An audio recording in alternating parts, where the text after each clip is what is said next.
Hi, I'm Hi. audible now. Yeah. President of the Team Foundation, and today I'll talk about is change of attitude good or not? Attitude हमारी society में एक बहुत बड़ा issue बन चुका है। Attitude ego इस पर लेके ही लोग बहुत डिस्कशन करते हैं कि इस बंदे का एटीट्यूड ऐसा है, इस बंदे का ईगो ऐसा है। बट अगर हम इस चीज को सही तरीके से डिफाइन करके चलें तो ये एक हमारी एक लॉन्ग लाइफ एक टर्म में एक हेल्प कर सकता है। मैं आप लोगों को एक स्टोरी सुनाऊंगा और वो स्टोरी 1983 क्रिकेट वर्ल्ड कप से है, जब कपिल देव ने लॉर्ड्स की बालकनी में वर्ल्ड कप उठाया था। और वो इंडिया का फर्स्ट मेजर ऐसे टूर्नामेंट था, पूरे वर्ल्ड का ऐसा मेजर टूर्नामेंट था जो इंडिया ने जीता था। तो उस वर्ल्ड कप की विक्ट्री के बाद क्या हुआ था, इंडिया ने फाइनल में वेस्ट इंडीज को हराया था। एंड वेस्ट इंडीज को हराने के बाद वेस्ट इंडीज उस टाइम पे एक ऐसी टीम थी जिसको हराना बहुत ही नामुमकिन था। पर उस टीम को हराने के लिए इंडिया ने अपनी जर्नी स्टार्ट करी थी वर्ल्ड कप में एज एन चोक होल्डर्स। उसके बाद इंडिया ने जैसे अपनी जर्नी स्टार्ट करी उस वर्ल्ड कप के अंदर, वर्ल्ड कप में जर्नी स्टार्ट करते ही इंडिया को ये लगा था, क्योंकि इंडिया ने अपने बैक होम के टिकट जल्दी बुक करवा लिए, क्योंकि उन्हें पता था कि इतने बड़े टूर्नामेंट में हम लोग नहीं टिक सकते, हम लोग बहुत जल्दी हार जाएंगे। तो उसके बाद क्या हुआ, जैसे ही वो फर्स्ट मैच जीते उन लोगों में कॉन्फिडेंस आया, उन लोगों में एक एटीट्यूड आया कि अगर हम लोग ट्राई करें, एक चीज को अगर ट्राई करें हम लोग तो हम आगे जीत सकते हैं। ऐसे ही सेकंड मैच उन्होंने जीता इंडिया ने, थर्ड मैच जीता, फोर्थ मैच जीता। फिफ्थ मैच इंडिया का जिम्बाब्वे के साथ था, जिसके अंदर कपिल देव ने 175 रन की इनिंग्स खेली थी। और वो इनिंग्स ने पूरी इंडिया का कोर्स चेंज कर दिया था। उस मैच के बाद इंडिया सीधा सेमीफाइनल्स में गया था, एंड फाइनल्स में इंडिया का जो फेस ऑफ था वो वेस्ट इंडीज के साथ हुआ था। और वेस्ट इंडीज सब लोग यही मान चुके थे कि इंडिया तो हार जाएगा और मैच जनरली 20 to 30 ओवर्स के अंदर कंप्लीट हो जाएगा। पर इंडिया ने अपने होप्स नहीं छोड़े और इंडिया ने उस मैच में उतरे और इंडिया 183 पे ऑल आउट हो गया। सब ये मान चुके थे कि इंडिया ऑलमोस्ट ये मैच हार चुका है और इंडिया 1983 का वर्ल्ड कप हार चुका है। विवियन रिचर्ड्स बैटिंग करने आए और विवियन रिचर्ड्स ने फर्स्ट 13 बॉल्स में 8 फोर्स मारे, जिसके अंदर Roger Binny and Kapil Dev bowlers थे जिन्होंने ओपनिंग स्पेल स्टार्ट किया। 13 बॉल्स में से 8 फोर्स मारे थे, और 8 फोर्स मारने के बाद ऑलमोस्ट सबको यही लगा था कि अब तो इंडिया मैच हार जाए। बट उसके बाद रॉजर बेनी ने एक बॉल डाला और विवियन रिचर्ड्स का एक मिस टाइम शॉट उन्होंने मारा जो कि हवा में उठ गया, स्ट्रेट अवे चले गई, वो बाउंड्री पे नहीं गई बॉल। कपिल देव बैकवर्ड्स भाग रहे थे उस बॉल की तरफ, जो कि बहुत मुश्किल है क्योंकि जब बॉल ट्रैवल करता है हवा के साथ साथ तो वो बहुत ज्यादा बैकवर्ड्स जाता है। तो कपिल देव बार बार बैक जा रहे थे और उन्होंने सोचा कि मैं फ्रंट से भाग के जाता हूँ। वो फ्रंट से भाग के गए और वो कैच पकड़ा। वो कैच पकड़ने के बाद you will be glad to know that catch changed the course of the match and India emerged as victorious and Kapil Dev won the 1983 World Cup। 1983 world cup जीतने के बाद जब इंडिया घर आया तो वेस्ट इंडीज क्रिकेट बोर्ड ने ये पूरे वर्ल्ड में की न्यूज फैलाई कि इंडिया ने वर्ल्ड कप बाय बस बहुत ही मुश्किल मतलब आसानी से जीत लिया है, उन्होंने कुछ मेहनत नहीं करी है, ये हमारी किस्मत बेकार थी। बस वो वर्ल्ड कप जस्ट हमसे खींच के ले गए और कुछ नहीं है ऐसा। तो वेस्ट इंडीज ने बीसीसीआई से रिकमेंड करा है फुल फ्लैट सीरीज का, जिसके अंदर 6 टेस्ट मैचेस एंड 6 ओडीआईस खेले जाने थे इंडिया के अंदर। और इंडिया में हमारे बीसीसीआई के चीफ इतने ज्यादा मतलब समझ नहीं आता कि उस टाइम उन्होंने कैसे एक्सेप्ट कर लिया वेस्ट इंडीज की वो टीम। विवियन रिचर्ड्स का, क्लाइव लॉयड का एक ही रूल था कि उनकी टीम में 5 स्पेशलिस्ट बैट्समैन होंगे और 5 स्पेशलिस्ट बॉलर्स होंगे और एक विकेट कीपर होगा। वो इस फिलॉसफी से चलते थे और इस फिलॉसफी से वेस्ट इंडीज ने 20 ईयर्स अपने पूरे क्रिकेट वर्ल्ड पे राज किया। इंडिया ने एक्सेप्ट करा वो सीरीज का नोटिफिकेशन और वेस्ट इंडीज खेलने इंडिया आई। वो फर्स्ट टाइम ऐसा था कि वेस्ट इंडीज अपने फुल फ्लेज स्क्वाड के साथ आ रहा था, क्योंकि इससे पहले जितने भी वेस्ट इंडीज के स्क्वाड्स आए थे इंडिया के अंदर वो सब उनके ए टीम्स के आए थे, मतलब उनसे छोटे लेवल के जो प्लेयर्स होते थे, और इंडिया उनसे भी हार जाता था। तो वेस्ट इंडीज की फुल फ्लेज टीम इंडिया आई, पहले ओडीआईस हुए, 6 के 6 ओडीआईस इंडिया हार गया। बहुत बुरे तरीके से हारा।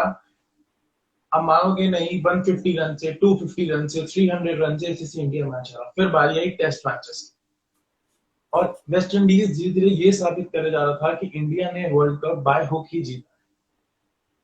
कोई इसमें मतलब कोई इसमें हैरानी की बात नहीं है कि इंडिया वर्ल्ड कप जीतना ही था, बहुत ही बाय हुक जीता है world cup.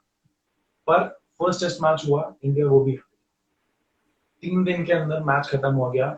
Malcolm bowled, Marshall caught, Malcolm bowled, Marshall caught, यही होता रहता था। मार्शल भाग के आता था, मेलकम मार्शल विकेट के पीछे से, एम्पायर के पीछे से भाग के आता था, बॉल डालता था, स्लैंटिंग डिलीवरीज आती थी, कॉट, कॉट बोल्ड, यही चलता था। सेकंड टेस्ट मैच से पहले इंडिया का एक काउंसलिंग सेशन हुआ। हमारे जैसे ही, मेरे जैसे ही किसी पागल व्यक्ति ने लिया होगा वो सेशन, और उन्होंने सुनील गावस्कर को ये कहा कि आपकी स्ट्रैटेजी क्या है, आप क्या समझते हो कि आप कौन। उन्होंने कहा मैं एक बैट्समैन। उन्होंने कहा नहीं, अब ध्यान से सुनना, उन्होंने कहा नहीं मैं ये नहीं हूं। एग्जैक्टली उसके बाद हुआ क्या, उन्होंने ये कहा कि अगर मेलकम मार्शल दुनिया का बेस्ट बॉलर है तो आप दुनिया के बेस्ट बैट्समैन हैं। आपको अपने डिफेंसिव मोड से उठ के अटैकिंग मोड पे आना पड़ेगा। जब तक आप अटैकिंग मोड पर नहीं आओगे, आप नहीं जीत सकते। आपको अपना एटीट्यूड बदलना पड़ेगा अपनी गेम को लेकर, क्योंकि गावस्कर का जो स्ट्रेट हैंडेड शॉट था और जिससे वो डिफेंस करते थे, उस डिफेंस को तोड़ना मुश्किल था। गावस्कर 2-2 दिन बैटिंग करके आते थे, बट रन बनाते थे 50, 56, 60, इतना ही रन बनाते थे। तो उससे किसी का फायदा होता नहीं था, टीम इतना स्कोर कर नहीं पाती थी, और जनरली इंडिया मैचेस हार जाती। जब सेकंड टेस्ट मैच में फिरोजशाह कोटला में सुनील गावस्कर बैटिंग करने उतरे, मेलकम मार्शल ने फर्स्ट ओवर डाला था अपना। फर्स्ट ओवर डालने के बाद फर्स्ट 4 बॉल्स में सुनील गावस्कर ने 4 फोर्स मारे थे लगातार, and Malcolm Marshall fifth ball पर पिच के बीच में खड़े होके देख रहा था with an angry eyes to Sunil Gavaskar. और इस चीज के बाद, इस मैच के बाद, वो मैच इंडिया ने बचा लिया था, वो इंडिया मैच ड्रॉ हो गया, और ये सीरीज इंडिया 3-0 से हारा था, बट इंडिया ने 3 टेस्ट मैचेस बचा लिए कुछ वर्ड्स की वजह से कि अगर मार्शल दुनिया का बेस्ट बॉलर है तो सुनील गावस्कर दुनिया का बेस्ट बैट्समैन। और फोर्थ टेस्ट मैच में, लास्ट टेस्ट मैच में की फोर्थ इनिंग्स में सुनील गावस्कर ने 246 रन किए थे, डबल सेंचुरी मारा वेस्ट इंडीज के उसी बॉलर्स को। 2 दिन लगे थे, बट 246 रन किए उन्होंने। तो इससे हमें क्या, अब हम इससे क्या सीख रहे हैं, हम इससे यही सीख रहे हैं कि जितना भी हम लोग अपने एटीट्यूड पे बात करें, अपने ईगो की बात करें, इन सब चीजों की बात करें, तो हम लोगों को सिर्फ एक चीज पे फोकस आउट करना चाहिए कि हमारा एटीट्यूड हमेशा पॉजिटिव होना चाहिए, नेगेटिव नहीं होना चाहिए। और इस चीज को समझें कि अगर हमारे पास 10 चीजें हैं तो एटीट्यूड सिर्फ उसमें से एक ही चीज है। एटीट्यूड उसमें और कुछ नहीं, उसके अलावा और कुछ नहीं है। एटीट्यूड ही सब कुछ नहीं होता लाइफ के अंदर, एटीट्यूड जस्ट एक पार्ट है बस, सब कुछ नहीं है, सिर्फ एक पार्ट है। अगर आप इंटरव्यू देने जा रहे हो तो इंटरव्यू में आपकी एटीट्यूड 10 चीजों में से सिर्फ एक पॉइंट काउंट होगा। उसके अलावा आपकी नॉलेज काउंट होगी, आपकी पर्सनैलिटी काउंट होगी, आपके स्पीकिंग स्किल्स काउंट होंगे, आपकी प्रोफाइल काउंट होगी, ये सब चीजें काउंट होगी। तो उस मैच के बाद इंडिया की और चेंज हो गई फिलॉसफी खेलने की, अटैकिंग मोड पे इंडिया खेलने लगा। और मेलकम मार्शल 20 साल बाद जब अपनी ऑटोबायोग्राफी लिखी तो उसमें उन्होंने लाइन लिखी कि when Sunil Gavaskar hit me that those 4 fours in the first over of the match, I knew it. Indian cricket was in good hands and it has changed the course of Indian cricket. And now you have seen India has been producing many hitters in the field of cricket. Hardik Pandya, Yuvraj Singh, Mahendra Singh Dhoni, ये सब लोग इसी वजह से आए क्योंकि उस time पर उस टीम का एटीट्यूड बदला, उस टीम का खेलने का नजरिया बदला। तो हम लोगों को हमेशा यही सोचना चाहिए कि अगर एटीट्यूड चेंज करने से हमारे ऊपर एक पॉजिटिव इफेक्ट आ रहा है तो हमें उसको हमेशा पॉजिटिव सेंस में लेना चाहिए। अगर वो एटीट्यूड हमारे लिए नेगेटिव सेंस में आ रहा है, नेगेटिव थॉट प्रोसेस को बढ़ावा दे रहा है, तो हमको उन चीजों को नहीं कुछ भी करना चाहिए, क्योंकि एटीट्यूड लाइफ के अंदर बहुत ज्यादा इंपॉर्टेंट रोल प्ले करता है apart from in the career perspective. अगर आपका एटीट्यूड इतना पॉजिटिव नहीं है लाइफ को लेकर, अगर आप नेगेटिव एटीट्यूड के साथ चलोगे कि ठीक है हो जाएगा कर लेंगे ये सब चीजें हैं, ऐसे थॉट प्रोसेस लेके आओगे, तो आई मस्ट से हम लोग कभी भी उस चीज को सही ढंग से कुछ भी नहीं कर पाएंगे। पर इन द सेंस अगर हम अच्छे से अपनी लाइफ को एटीट्यूड पॉजिटिव लेके चलेंगे तो हम उस चीज को अच्छे से कोप अप कर लेंगे, and that will be our success formula for life. And this is what I have been saying throughout my life and throughout my lecture sessions, that be positive, stay healthy, keep fit. अगर आप लोग mentally fit रहोगे तो आप लोग physically fit भी रहोगे, क्योंकि मेंटली बहुत मैटर करता है हमारी लाइफ के अंदर। तो इस जो 1983 वर्ल्ड कप था उसके बाद इंडिया को 28 इयर्स लग गए वो वर्ल्ड कप जीतने में। तो इंडिया ने 2011 में जीता था, महेंद्र सिंह धोनी ने जो इसमें 91 रन का इनिंग्स खेला। तो उस इनिंग्स से भी हमें एक चीज मिला था कि महेंद्र सिंह धोनी जब बैटिंग करने जाने लगे थे उन्होंने ये कहा था कि it's Muralidharan, Yuvi has padded up but I go down when a wicket goes. ये उनके वर्ड्स। तो ये एक एटीट्यूड था, पॉजिटिव एटीट्यूड।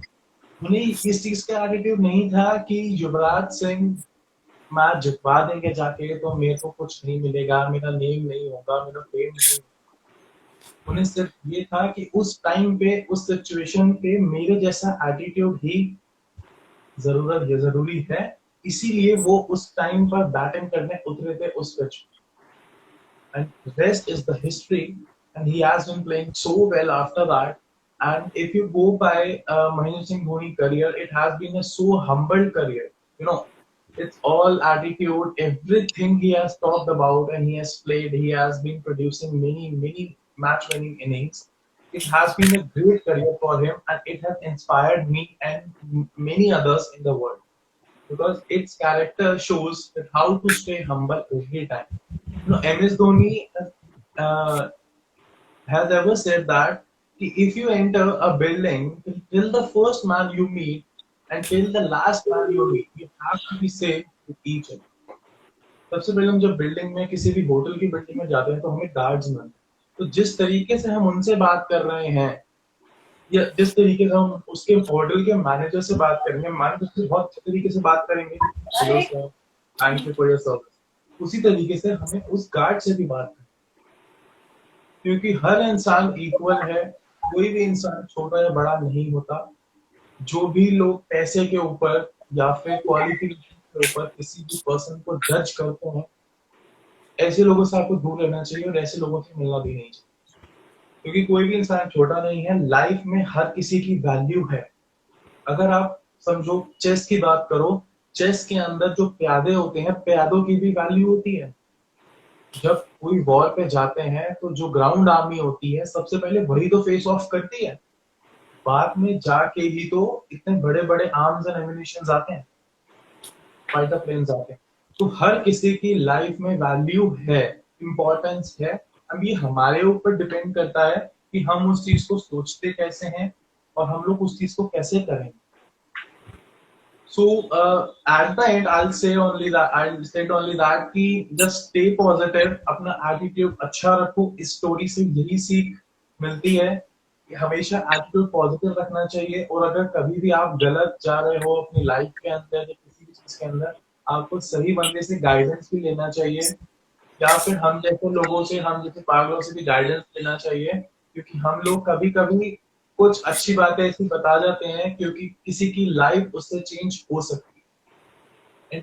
हमेशा हम लोगों को अपना कैरेक्टर ऐसा बिल्ड करना चाहिए कि हमारा कैरेक्टर हमेशा इंस्पायरिंग हो, हमारी लाइफ एक इंस्पिरेशन बननी चाहिए। मैंने कल के सेशन में भी यही कहा था कि हमारा जो कैरेक्टर है वो हमेशा लाइफ इंस्पिरेशन बनना चाहिए किसी के लिए, चाहे वो आपके दोस्त के लिए बने, चाहे वो आपकी मदर के लिए बने, चाहे वो ब्रदर के लिए बने, चाहे किसी भी बंदे के लिए बने।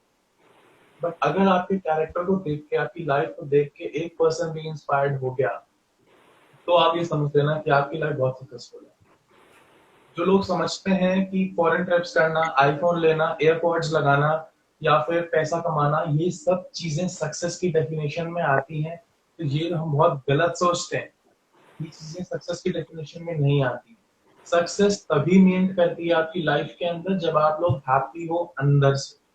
अगर आप लोग हैप्पी नहीं हो, आपका एटीट्यूड पॉजिटिव नहीं है लाइफ को लेकर, अगर आप नेगेटिव वे में चलते हो, अगर आप दुखी हो तो आप किसी और को दुखी नहीं करोगे, ये क्योंकि आपका प्रॉब्लम है। हाँ, आप उसको डिस्कस आउट कर सकते हो, बट आप किसी को भी ऐसे डिफेम नहीं कर सकते, कुछ सुना नहीं सकते, क्योंकि आप उस टाइम पे गुस्से में हो, और गुस्से में लिया हुआ डिसीजन हमेशा गलत होता है।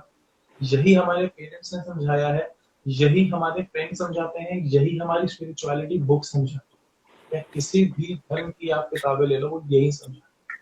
अगर आप दुखी हो, आप टाइम लो, आप खुद स्ट्रेस्ड आउट फील करो अच्छे से, एकदम फ्रेश होके, तब आप किसी से बात।